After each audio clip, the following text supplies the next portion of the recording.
Ჩეხება პრემიერ-მინისტრთან ბიზნეს სექტორის წარმომადგენლების შეხვედრას ეს აუდიენცია დასრულებულია. მთავრობის ხელმძღვანელმა ისაუბრა ქვეყანაში ეკონომიკაში არსებულ დადებით ტენდენციებზე და იმ მიღწევებზე და კონკრეტულ შედეგებზე, რითაც საქართველო მსოფლიოში ერთ-ერთ მოწინავე პოზიციაზეა. ნინო არღლიანი გვერდება პირდაპირ ეთერში, ის ესაუბრა შეხვედრის შემდეგ უკვე ბიზნეს სექტორის წარმომადგენლებსაც. ეკონომიკაში არსებული დადებითი ტენდენციები, ასევე მაღალი ეკონომიკური ზრდის ტემპები, სიღარიბე, უმუშევრობა, კორუფცია.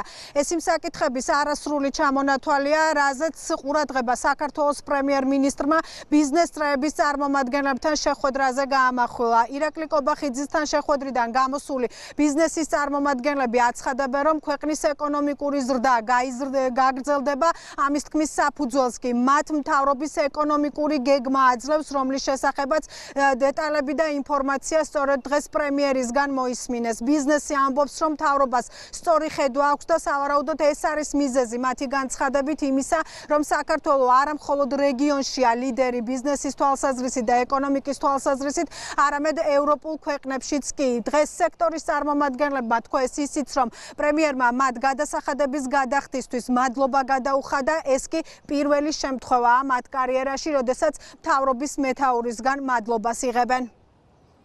საკმაოდ მაღალი დონის პრეზენტაცია გააკეთა საქართველოს პრემიერ-მინისტრმა ეკონომიკის განვითარების მიმართულების კუთხით.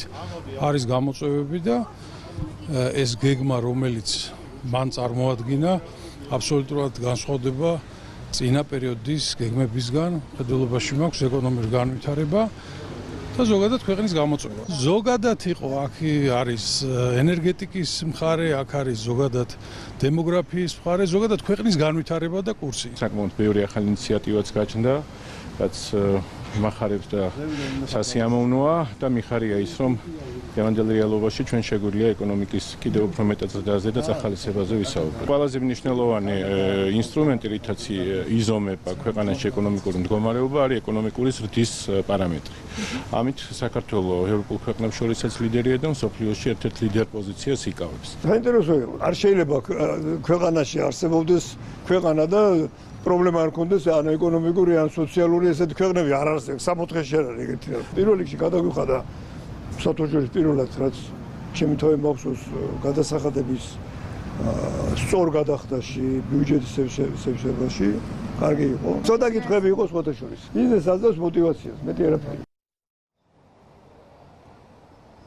ბანკები, დეველოპერები, ფარმაცევტები, ღვინის მწარმოებლები, მომსახურების სექტორი. დღეს საქართველოს პრემიერ-მინისტრი მთავრობის ადმინისტრაციაში მსხვილი და საშუალო ბიზნესის წარმომადგენლებს მასპინძლობდა შეხვედრის დასრულების შემდეგ კი ეკონომიკის მინისტრმა თქვა, რომ ბიზნესთან კომუნიკაცია მნიშვნელოვანია იმისთვის, რომ ქვეყნის ეკონომიკა კიდევ უფრო განვითარდეს.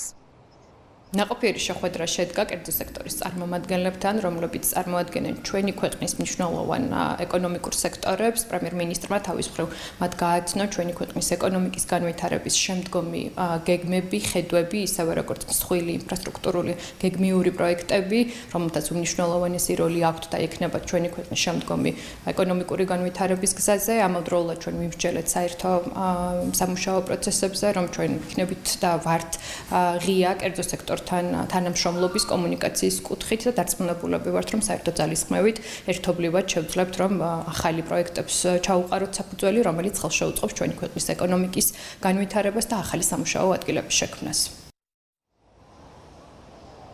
მთავრობის ადმინისტრაციაში შეხვედრა 2 საათის განმავლობაში გაგრძელდა. შეხვედრას ბიზნესის სხვადასხვა სფეროს 80-ზე მეტი წარმომადგენელი ესწრებოდა. მადლობა ნინო არღლიანი საუბრობდა პირდაპირ ეთერში.